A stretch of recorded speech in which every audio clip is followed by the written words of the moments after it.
This is my office. Simple, functional, and right in my home. I'm an entrepreneur, and this is where I build ideas, manage businesses, and make things happen. Some people imagine entrepreneurship as flashy, big offices, fancy boardrooms, but for many of us, this is the reality. A laptop, a phone, and a vision. This is where the hustle happens, where ideas turn into income, and where dreams either come to life or get reshaped into something even better. Right now, I'm in a meeting. These virtual sessions are a big part of my day, whether it's discussing a new business strategy, negotiating a deal, or catching up with a client. This is how I move things forward.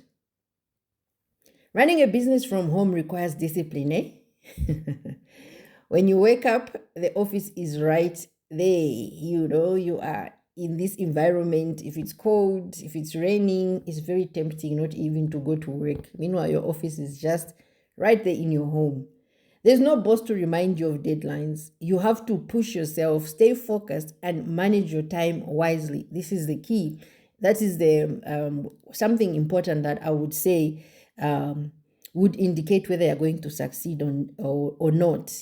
Discipline is a prerequisite. It's easy to get distracted, but consistency is what builds success. So entrepreneurship comes with its own set of advantages. One of the biggest perks, or rather, the biggest perks I'm enjoying is freedom. All right. I get to decide how I spend my time. This one is a given. Anybody who's an entrepreneur would tell you, okay, instead of waking up at 6 and running off to do this and that, though sometimes, yes, we do that. But I can say freedom is something I'm enjoying. I get to decide how I spend my time.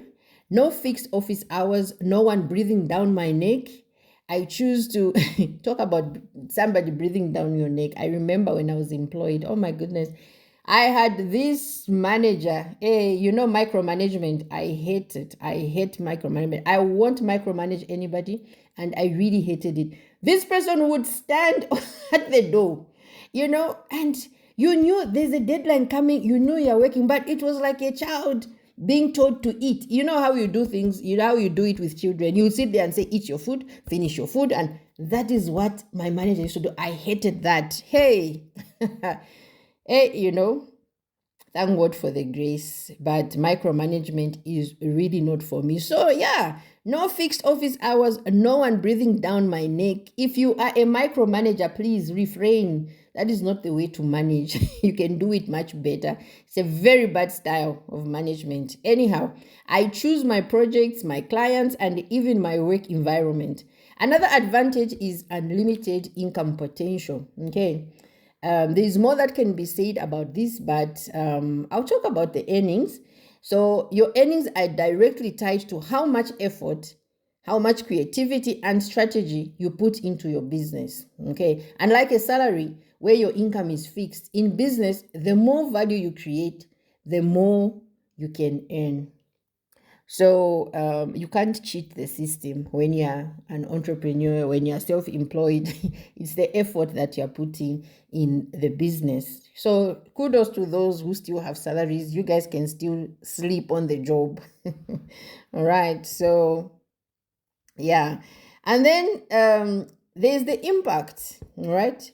Building something from the ground up, knowing that what you are doing is making a difference, whether it's solving a problem, creating jobs, or bringing new ideas to life. There's just that impact. It brings so much satisfaction, to me. But of course, let's be honest, entrepreneurship isn't always glamorous. So we look at people, and the issue here is that entrepreneurs themselves don't say the truth.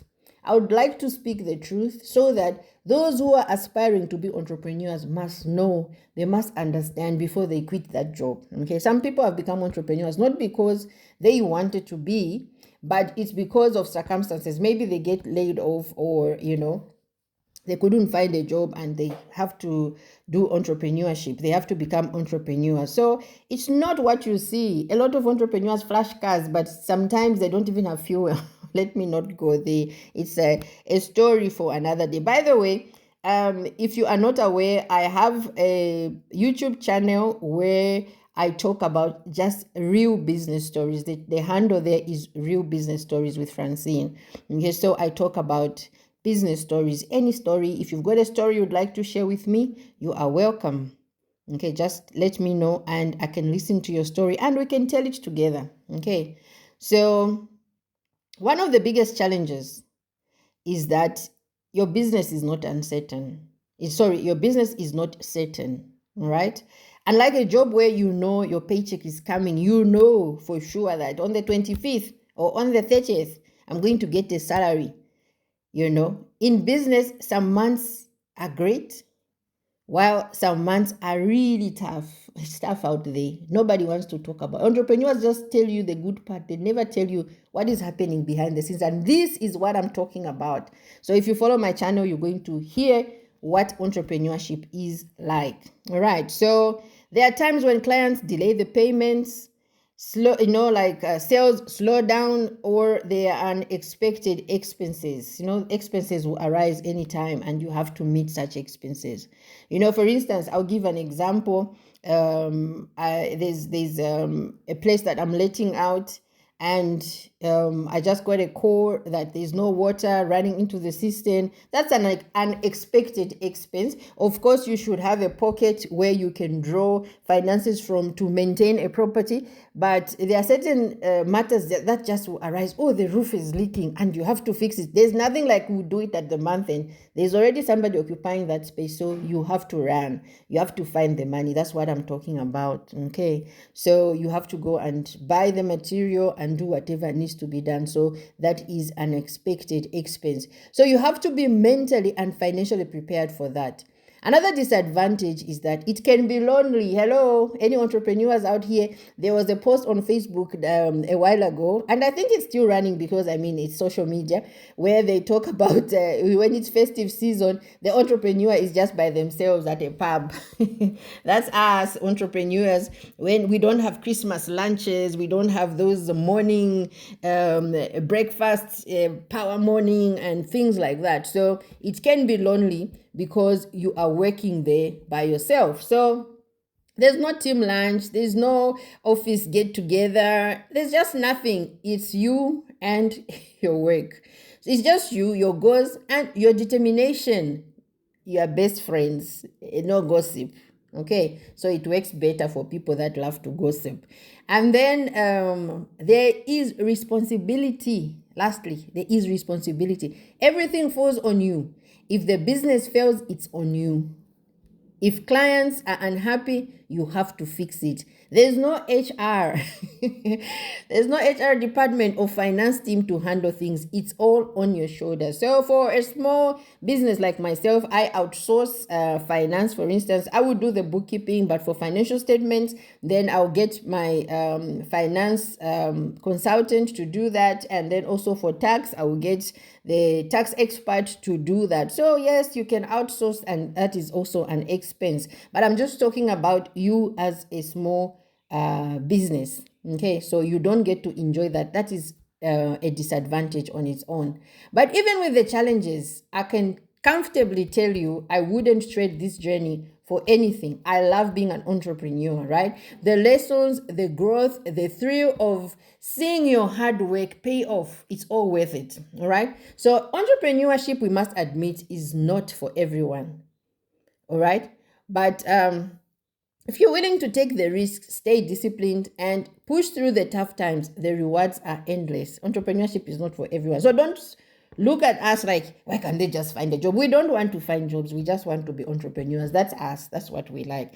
But I must say this to any entrepreneur that is listening. Sometimes a business can struggle, hey? A business can struggle and you're not making ends meet.